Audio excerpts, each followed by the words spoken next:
Morning, one and all. This is Tom for the daily sit rep. Wearing a bathrobe and a t-shirt and some underwear. Me and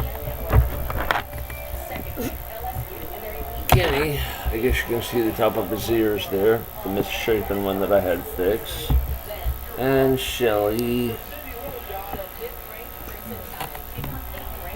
Kelly and Shelly hate each other.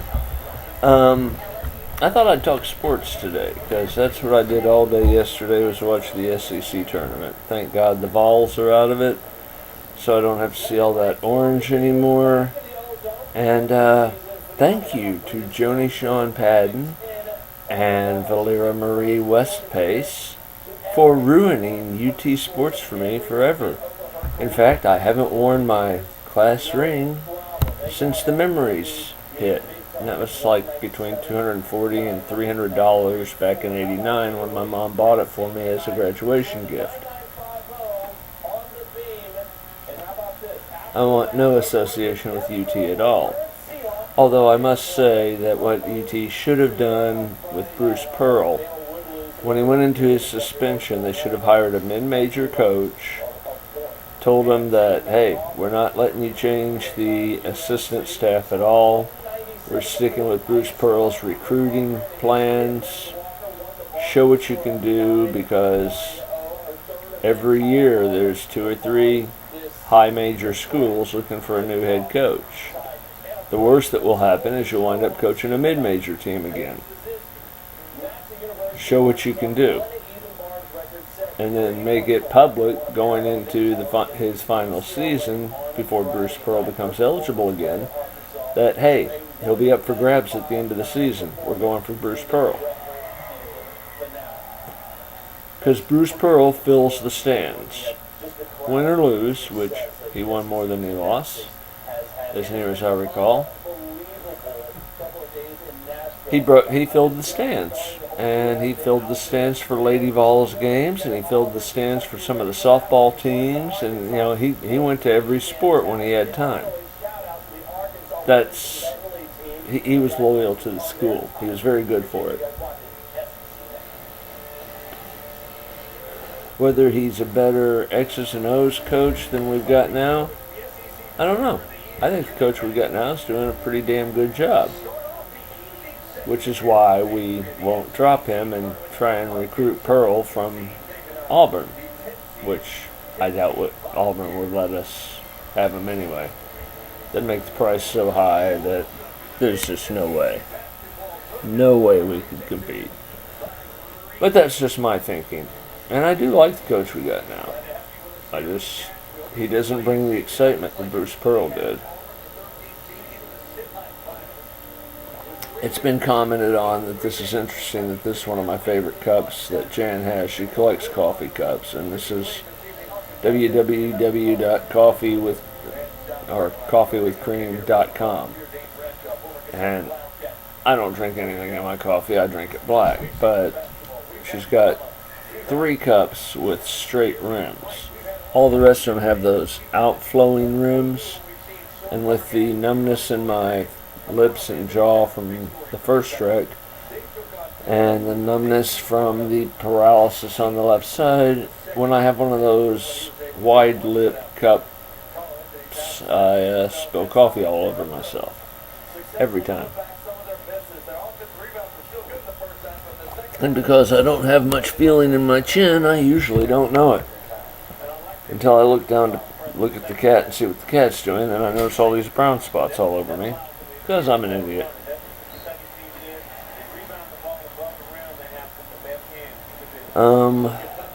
Tonight, I'll watch the SEC semifinals. Then I'll probably tape the semifinals for the other conferences, because I'm going to be watching boxing on HBO. And I like to see the semifinals and the finals for other conferences. It helps with my bracketology. I prefer to play like ESPN, and some of them will let you put in up to 5 brackets. I usually put in 2. I type them out before the games begin, so I will have that on my computer, And I usually publish it after the first day because by then somebody like Gonzaga has ruined my bracket all the way through. Yeah. Watching the finals and semifinals of the conferences is really good for getting an idea, but somebody like Gonzaga pops up and just goes way above their level. Now Gonzaga's ranked every time, so because they know how hard they play. It's not a secret anymore. Which means they don't destroy my bracket quite as much. Although I will pick them in the first game against like a 14 seed, and it'll be one of those games when everybody looks hungover. Usually my bracketology is killed after the first day. That's why I publish it after the first day. Plus, after the first day, you can't really enter any of the bracketologies with a chance of winning. You can win something. Oh, hey, you got 90% of the last 3 brackets. Perfect. I'm sure you get something. Anyway, no MMA on tonight that I noticed. I didn't check Spike TV, but live boxing on HBO is always good. And the basketball has been really exciting yesterday. That's all I did yesterday. After the morning news on NBC and the morning news on Fox, NBC would be WSMV Channel 4 here, Fox is Fox 17.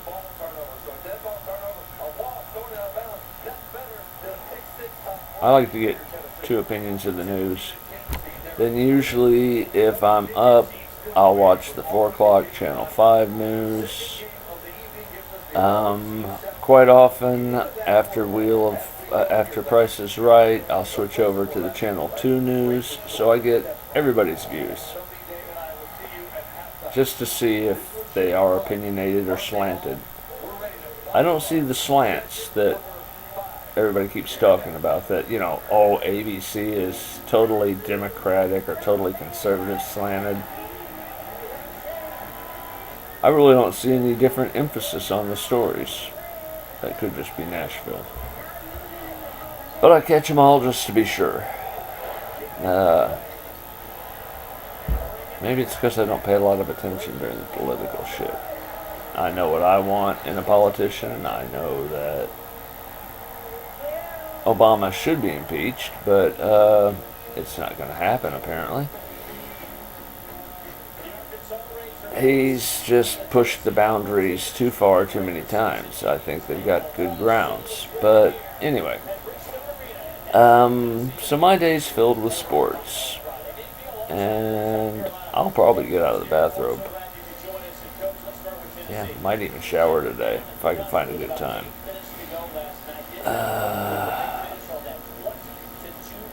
If I don't get out of the bathrobe, well, it's not like I'm going anywhere or doing anything. Don't have a lot of money. I've got $4 and $6 in my account. Of course, I do have overdraft protection up to $500, so I can spend more at $19 per overdraft. So what I ought to do, probably, since I'm only halfway through the month, I ought to go get $200 out of an ATM. Their ATM, so I'm only charged the $19 overdraft fee, not $2 for using another fee.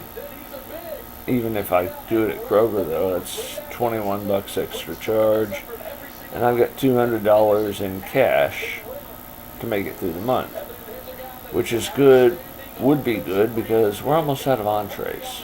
Tons of sides I could fix. By the way, for those of you who don't know, I do most of the cooking here. I try and cook dinner before Jan gets home, but lately she's been trying to pull overtime, which means she gets home at midnight. I usually am asleep somewhere between 7 and 10. I don't know if it's a I'm that old or if it's the drugs. Seeing as when I'm in Knoxville, well, Merville, just outside of Merville, I don't do my pills and I drink a lot and I'm up till midnight. I think it's the pills. That lasts about 3 days and then I realize I've got to have the pills. So I quit drinking and I go back to just taking pills. So I know that I can go on a 2-day binge, start on the 3rd day and never feel the effects probably. Anyway, I'm way over 10 minutes again this time. Sorry to take up so much of your time this morning. Anderson out. Say goodbye, kitties. They don't talk much.